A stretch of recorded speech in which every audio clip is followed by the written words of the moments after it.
So a lot of times what I'll start with when I'm treating the low back is some myofascial release just to kind of get the whole area to open up.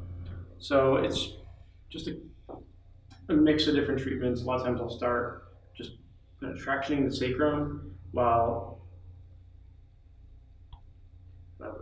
pulling the other tissue up. And you can kind of see right there how it's just creating a little bit of openness in the whole lumbar area.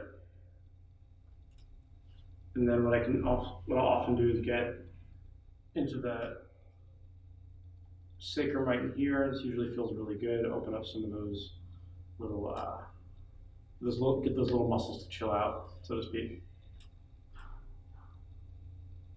And then come in from the side and just do a little myofascial release here.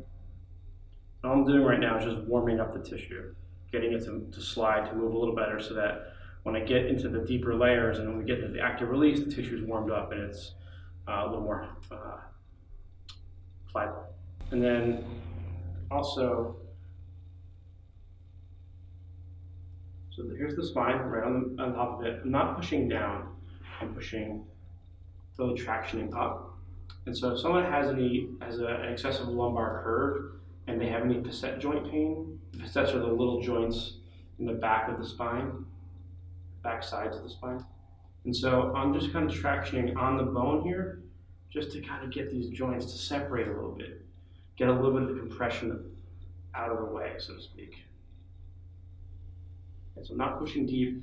If someone has an acute herniated disc or stenotic condition, I'll be really careful with this one.